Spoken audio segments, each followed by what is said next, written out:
আজ বিশ্ব মা দিবস। পৃথিবীর সবচেয়ে মধুরতম ডাক মা। ছোট্ট এই শব্দের অতলে লুকানো থাকে গভীর স্নেহ, মমতা আর অকৃত্রিম দরদ।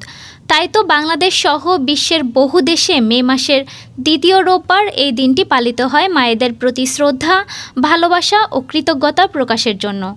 ভ্রূণ থেকে 10টি মাস গর্ভে ধারণ করে যে মা সন্তানকে পৃথিবীর আলো দেখান, সেই মায়ের সম্মানে আলাদা করে একটু ভালোবাসা জানাতেই আজকের এ দিনটি।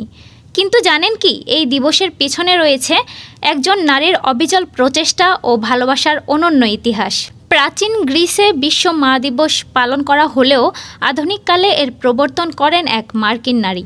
1905 সালে যুক্তরাষ্ট্রের আনা জার্ভিস নামের নারী মারা গেলে তার মেয়ে আনা মারিয়া রিভস জার্ভিস মায়ের কাজকে স্মরণীয় করে রাখার জন্য সচেষ্ট হন। ওই বছর তিনি তার সানডে স্কুলে প্রথম এ দিনটি মাতৃদিবস হিসেবে পালন করেন। 1907 সালের এক রোববার আনা মারিয়া স্কুলের বক্তব্যে মায়ের জন্য একটি দিবসের গুরুত্ব ব্যাখ্যা করেন। এরপর 1914 সালে মার্কিন প্রেসিডেন্ট উড্রো উইলসন মে মাসের দ্বিতীয় রোববারকে মা দিবস হিসেবে ঘোষণা করেন। তবে সময়ের সঙ্গে সঙ্গে মা দিবস হয়ে ওঠে একটি বাণিজ্যিক উৎসবে। ফুল, কার্ড ও উপহারের আদান প্রদান ছিল যেটির মূল বৈশিষ্ট্য, তা পরিণত হয় বিপুল বাণিজ্যে।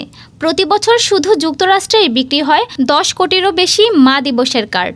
আনুষ্ঠানিক ফুল হিসেবে এখনও সাদা কার্নেশন বহুল ব্যবহৃত হয়, যা আনার মায়ের প্রিয় ছিল। মা দিবসের মূল বার্তা হলো মায়ের নিঃস্বার্থ ভালোবাসা, ত্যাগ ও স্নেহের প্রতি সম্মান জানানো। এই দিনে আমরা আমাদের জীবনের সবচেয়ে গুরুত্বপূর্ণ মানুষটিকে মনে করি, যিনি আমাদের প্রথম শিক্ষক, অভিভাবক ও বন্ধু। ডেস্ক রিপোর্ট, আজ বার্তা।